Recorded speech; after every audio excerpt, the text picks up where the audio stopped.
भगवान की जय। बोलिए काल भैरवनाथ स्वामी की जय। बोलिए खेरापति मैया की जय। महालक्ष्मी नमस्तुभ्यम। नमस्तुभ्यम सुरेश्वरी। हरिप्रिय नमस्तुभ्यम। नमस्तुभ्यम धनदे। बोलिए सत्यनारायण भगवान की जय। सत्यनारायण भगवान की कथा या कोई भी भगवान की पूजा मानव को प्रेम भक्ति भाव और श्रद्धा से करना चाहिए। हमारे सनातन धर्म में जब 4 वेद 6 शास्त्र और 18 पुराणों की रचना हुई तो संतों ने कहा कि जो इस कलयुग में 4 वेद 6 शास्त्र और 18 पुराणों को पढ़ेगा वो इस संसार सागर से तर जाएगा। पर संतों ने कहा कि कलयुग में मनुष्य के पास इतना भी समय नहीं होगा कि वो 4 वेद 6 शास्त्र और 18 पुराणों को पढ़ सके। तब गोस्वामी तुलसीदास जी ने अपनी कलम उठाई और लिखते हैं कि सार अंश सब ग्रंथों को रस, कि भगवान की कथा यदि रामायण को आदमी पूरी पढ़ लेगा तो भी इस कलयुग से तर जाएगा। फिर संतों ने कहा कि कलयुग में मानव के पास इतना भी समय नहीं होगा कि वो पूरी रामायण पढ़ सके। तो गोस्वामी जी ने अपनी कलम उठाई और लिखते हैं कि एक घड़ी आधी में पुनियाद, तुलसी चर्चा राम की हरे कोट अपराध। गोस्वामी जी कहते हैं कि 24 मिनट की एक घड़ी होती है, 24 के आधे 12 और 12 के आधे 6 मिनट भी यदि भगवान का भजन आदमी प्रेम भक्ति भाव से करे तो भी इस संसार सागर से तर जाएगा। पर वो 6 मिनट केवल भगवान के लिए होना चाहिए।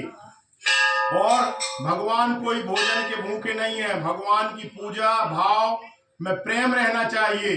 गोस्वामी जी कहते हैं कि हरि व्यापक सर्वस्त्र समाना और प्रेम से प्रकट होई में जाना। राम ही केवल प्रेम प्यारा, जान ले जो जान निहारा। निर्मल मन जन सो मोहि पावा, मोहि कपट छल छिद्र न भावा। कलयुग केवल नाम आधारा, सुमर सुमर नर उतर ही पारा। भगवान की कथा में भाव रहना चाहिए।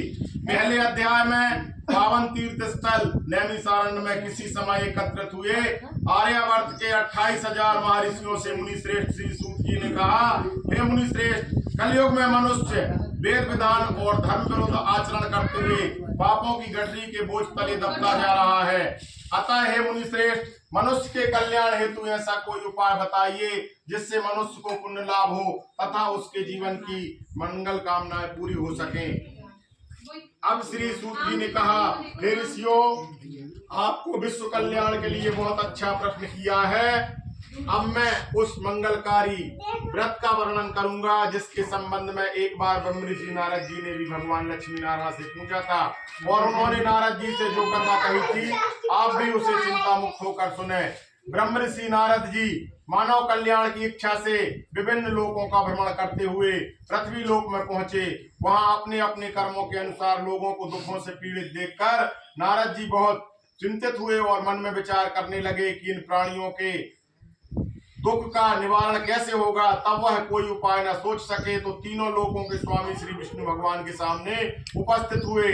वहां नारद जी ने श्वेत वर्ण और 4 भुजाओं वाले शंख चक्र गदा और पद्म से सुसज्जित देवों के इस विष्णु भगवान की स्तुति करते हुए कहा, हे नारायण, आप सर्वशक्तिमान व सृष्टि के पालन करता है।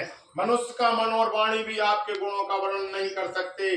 आप सर्वश्रेष्ठ व सर्वोपरि हैं। आपका कोई आदि मध्य और अंत नहीं है।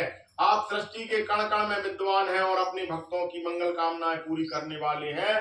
मैं आपको नमस्कार करता हूँ। नारद जी की इस प्रकार की स्तुति सुनकर विष्णु भगवान मुस्कुराते हुए बोले, हे मुनिवर, कृपया निसंकोच होकर अपने आने का कारण बताइए। तब नारद जी ने कहा, पृथ्वी लोक पर जन्म लेने वाले मानव अपने अपने कर्मों के अनुसार विभिन्न योनियों में रहते हुए अनेक दुखों से पीड़ित हो रहे हैं। हे त्रिलोकीनाथ, मुझ पर कृपा करते हुए ऐसा उपाय बताइए जिससे उनका दुख नष्ट हो सके और वे सुख संपत्ति का भोग करते हुए मोक्ष को प्राप्त करें। सृष्टि के पालनहार विष्णु भगवान ने कहा, हे नारद, अब मैं ऐसे व्रत का वर्णन करने जा रहा हूँ जिसके करने से विश्व के सभी स्त्री पुरुषों को पापों से मुक्ति मिलेगी। निर्धनता नष्ट होने से मनुष्य सुख संपत्ति के समुद्र में तैरता हुआ आनंद पूर्वक जीवन यापन करेगा। श्री सत्यनारायण भगवान के इस व्रत को करने से उसकी सभी मनोकामनाएं पूरी होंगी। कलयुग में मोक्ष प्राप्ति का यही मार्ग उपाय है।